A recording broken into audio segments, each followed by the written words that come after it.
Welcome to Draw Process. I'm Ike. We're on page 47 of First Sun and Sword today. I'm going to do the thumbnail, pencil, ink, and you'll see the finished page at the end. Okay, here is a look at my sketchbook that I use for thumbnails. For each page leading up to this one, and then a few drawings like working out the shape of the room. These two would face each other in the book, so I used sketchbooks paper that faces each other here. Sometimes I do that. It's nice to see what it'll look like side by side. All of my sketches and thumbnails. And on the right-hand side of the book, this page 47. Here's the script. Denise, the Dragoness, that's her other title, is finally feeling decisive. She goes for her keys to free the boy and approaches him. His back is turned. "You're coming with me, boy." Something to indicate she's taking him on the boat. She's going to make a run for it. And Sun has managed to break a chain with the dagger. Maybe breaking the dagger was the idea. He ends up not breaking the dagger in this version. She couldn't see he was doing that, so when she reaches for him, he turns and chucks the dagger at her. It hits her, but in a way that it's the hilt hits first, hits her right in the chest, knocks her out, stops her heart, whatever. So she doesn't actually get stabbed in the chest because it's the other end of the dagger, the sword. So that's what the script says. That's not what I decided I need to show. So on the last page, Sword had just stabilized himself in a defensive stance against King Croc. There's a little pause in the fight. I wanted to show his face, the pain, the intensity of his expression. Then the Dragoness, Denise, her reaction, saying something like, I've got to act now. This is my last chance to get this boy out of here and save all our lives from Lord Tsar's revenge if I let my master King Croc take this boy. So she runs for the boy. So my initial thought of just 3 panels across the top, I'll end up changing that, but I'm just trying to get my sketches down. Maybe she approaches in this manner. This would be the camera angle. I wouldn't need to show Sword or King Croc from this angle. Okay, then the moment that the chain breaks, it's also an opportunity to show Sun's face, his reaction.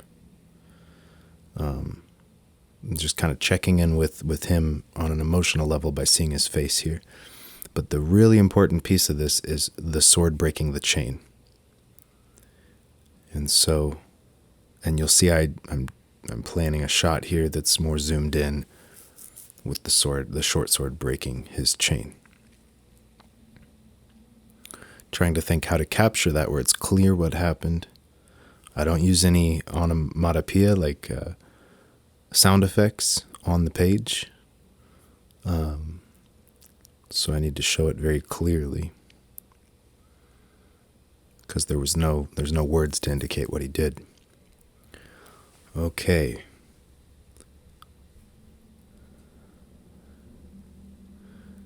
Yeah, working it out here. His hands are tied together, so I'm trying to figure out how much distance he can get between his 2 hands. They're still chained to each other. He turns around, launches the dagger.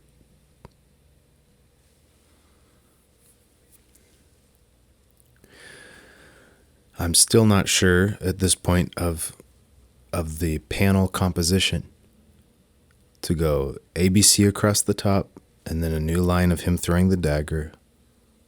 I come up with a new idea that you'll see here in a minute, how I adjusted this.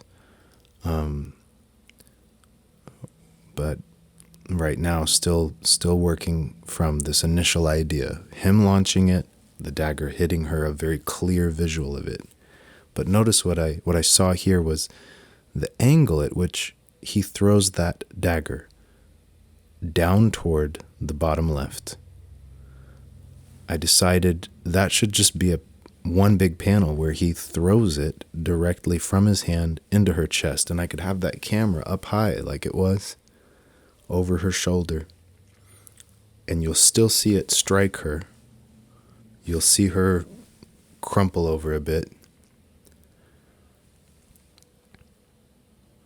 And the eye can go easily from that middle row of panels down to the bottom left. So this was feeling more promising. And then we needed to see, the last shot is her reaction. So we see the shock on her face and the crack in her armor where the sword hit her. And now with the Sharpie, I'm just refining my choices. And I'm playing with where I might put shadow.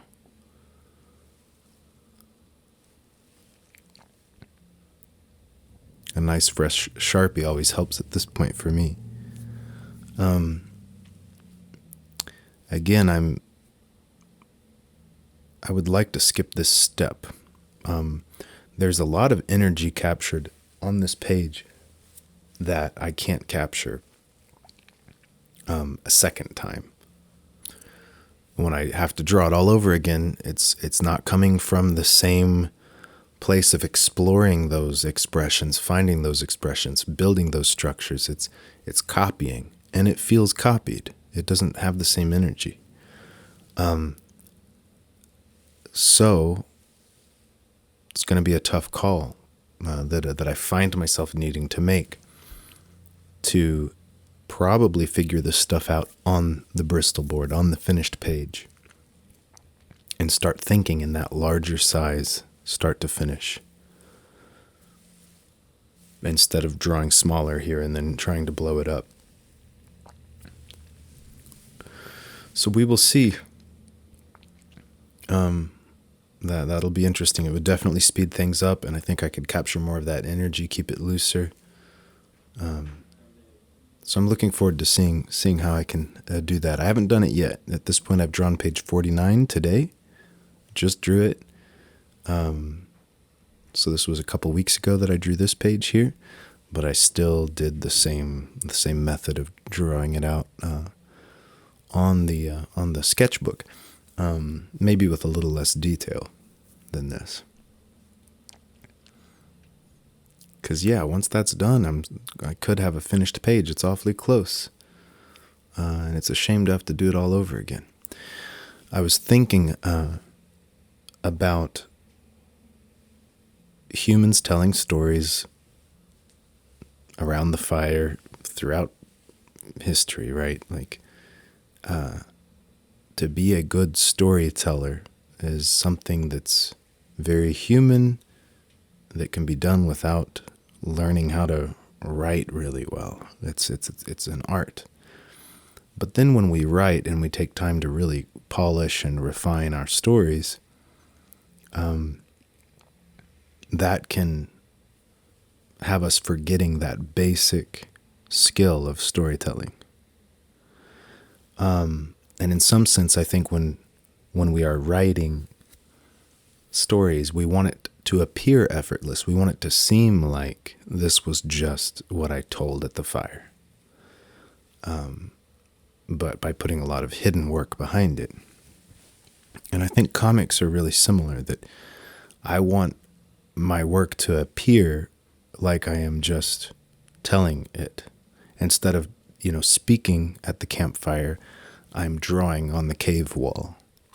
And I'm just drawing the story. Boom, here you go. Here's the story. The way I would just tell it at the campfire, spontaneously. That's what I want to be able to do with my art. But there is hidden work behind the scenes. And for me, I'm trying to really eliminate as much of that hidden work as possible and get as close to that cave wall as possible. But I do appreciate other artists who do a lot of work behind the scenes and then polish it and present that polished thing. I respect that very much. it's not the direction I want to go. So, these videos have been closer to what I want. Like when it looks like there, I just drew this boy and I just threw this background on, and then threw the dragoness behind him running towards him. Like, this is me drawing on the cave wall. It's like, this is what I want it to be like when you read my comics, is to just feel like, here it is, the story. It doesn't have to be the prettiest and most polished comic, but it needs to be a good story, right? So I'm trying to move in that direction. I've mentioned this before, this speed I want to get, but thinking of it this way, like it came to me today, as like telling a story spontaneously, like around the campfire, that's a good metaphor, a good picture for what I'm trying to do. So that's the journey, and and it won't look. I have to let go of needing it to look the best and the most perfect, so that I can focus on the spontaneous expression, and really develop that art, that craft. So that's one thing I've been thinking about. This last page I drew, on page 49, was a bit of a struggle, and I realized that I'm kind of in a funk today. Like, I'm a little upset. Things aren't going that great. Just like today, yesterday, and that is affecting me. Like, it had me less focused, less motivated and interested, more negative, thinking like this is not turning out well. Just not as focused on the page is the main thing. And I made some mistakes by not paying enough attention. Even though I thought I was doing the best I could. And I considered redrawing the entire page, not because it wasn't good enough, but because through that frustration, I felt I was close to some potential, because like I was very motivated to let go after experiencing the frustration, and I was like, if I take another crack at this page, I might find some principles, some key for a different approach. If I draw another page, then I'm just gonna. It'll be kind of like drawing this one. But if I take what I did and I redo it, it could allow me some insight to developing a slightly different way of doing it. So I was curious about that. I'm not going to actually do it after I sat with it a bit and looked at the page. I thought it's not that bad. It fits with the book, and I need to move on to the next page. But yeah, I was very affected by my mood, and my health, you could say, and that's a reason. Like, I have to stay healthy. I mean, I recommend it to anyone. Stay healthy, be right in your relationships with others, right with yourself, so that you can function well and keep moving forward every day. If you're trying to get better and become your practice better, then it's important to be stable and take care of yourself. So that was something that struck me today.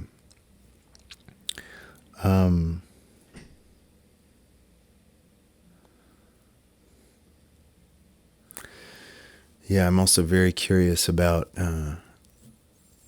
trying to draw the pages differently, like the way I thumbnail and finish the page. Maybe use different tools, and which I won't do in the middle of this issue, but maybe draw a lot more pages, like per week, than I do. Because right now, drawing one page a week, it's been okay. I'm still moving forward. But it makes it hard to treat this like my craft, like my being, and like I'm speaking at the campfire. Like it's just natural for me. It's hard to make it natural when it's that rare. So I'm considering doing it more. I've still been doing some sketchbook work, not every single day, so I've let that slip. But I think I need to cut back on it some, actually, and spend more time drawing pages. I still need to do some work in the sketchbook, but it's hard to say exactly. But I think one of the ways I can do that is to I'm moving soon. I'm going to have a much better office set up, and I should just leave a page set up on there at all times and just get 30 minutes. If that's all I got, just spend 30 minutes on it each morning, and just make that a habit that I get up and I start drawing. I think that's going to be an important thing for me to do. And not just drawing, but drawing on the comic book page. Not thumbnailing, not writing, or not coloring, drawing on the page.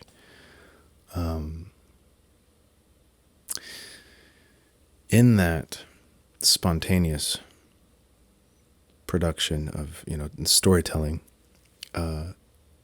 there is a magic that can happen when you're feeling the character's feelings, when you're trying to really like bring their expression to life. It doesn't look dead. Like these two expressions here are decent examples. There's emotion there that's being conveyed. That is hard to do mindlessly, and it's hard to do if you're not doing it very often. But if you practice being in that headspace, that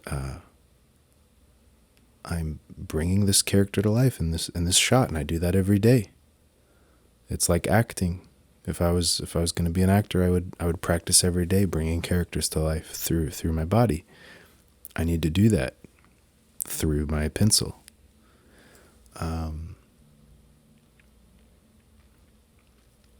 So maybe I'm struggling a little bit this week. Feeling a little down, a little burnt out or whatever, or less hopeful, but I've already rescued myself from this burnout. I already see a shift in my position that will allow me to move forward with greater life, vitality, energy, health.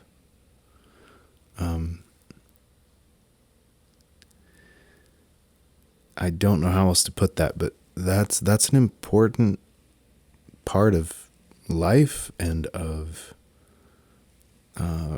your art of making comics, is to be able to shift when things aren't working, when you're burning out, when you're hitting your head against the wall, when things just feel heavy or hard or something. To be able to shift, to question the things that you weren't allowing yourself to question, to break the rules that you had set for yourself of what is good, what is bad, what is the how and the why even. and you start to let those things shift. I think that ability to shift is the key, is the genius of an exceptional artist, or any artist that sticks with it, perhaps. But to shift. So maybe they were trying to be like Bernie Wrightson or something, or Frank Frazetta, whatever, and they couldn't quite do it. And instead of despairing and frustrating themselves trying to be like that, they fashioned for themselves an alternative. Like they shifted into something that felt more honest, that went a different direction a little bit. And then if they continue that process, shift to a slightly different position, they end up developing, exploring whole new areas that other people hadn't. And then they have a style that's their own. And so, yeah, what I've been feeling lately is a shift that I need to make.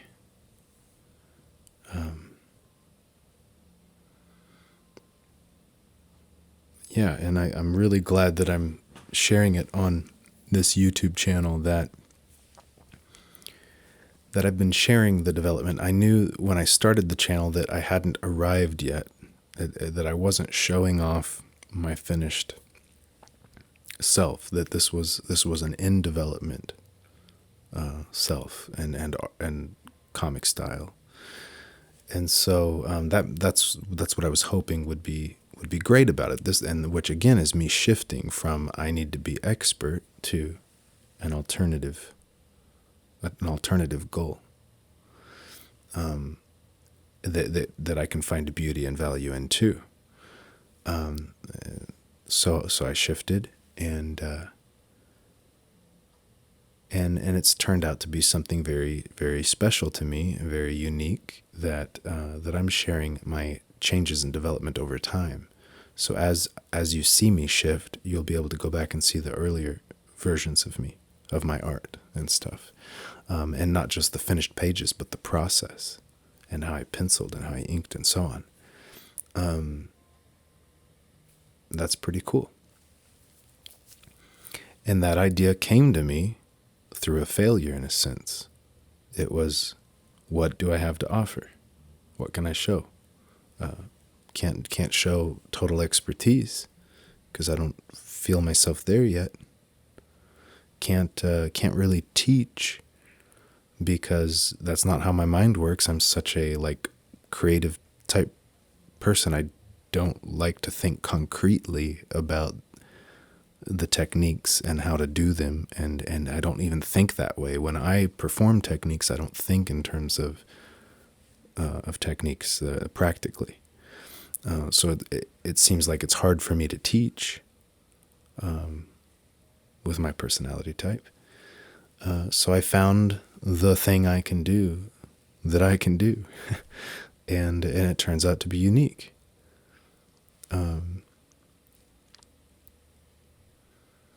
Yeah, so no point in being afraid of failing. It's helpful. It's part of a process that you can harness. So that's what I'm doing.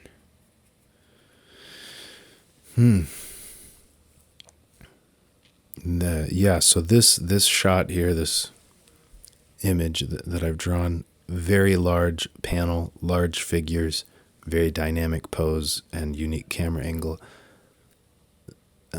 This is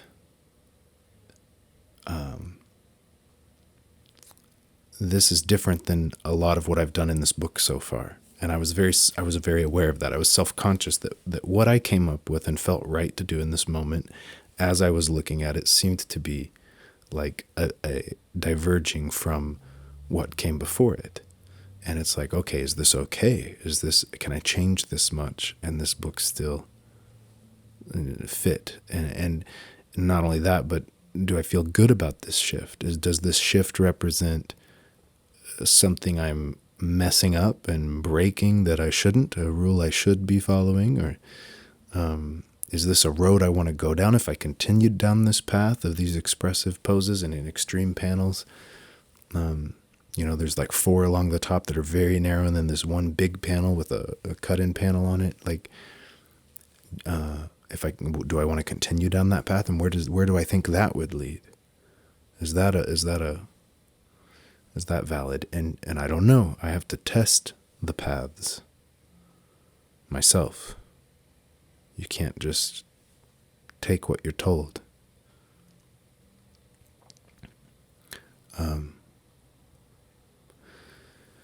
And so I test the paths. And it might take longer that way, but who cares? Because when I get somewhere, I know it's where I got. There's more confidence. There's more knowing what you know.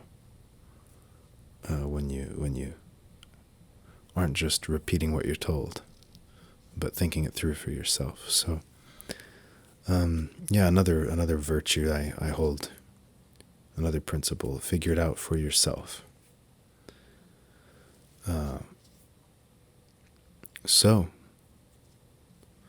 I guess we're pretty much at the end of this video. So that's my thoughts for this week.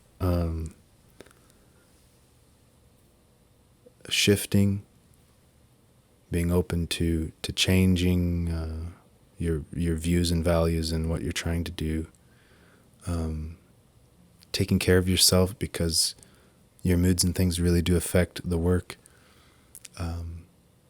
Thinking a little more about this idea of speed that I have, of how I want to be like we're around a campfire, expressing myself freely, drawing on the cave wall. If I could capture that in the work, have more spontaneity, and then that idea leads me to wanting to do more right on the Bristol board, right on the comic page, and to do it on a more daily basis. And there's the finished page. You'll notice the values I used are intentionally varied. The shades of this yellow are varied.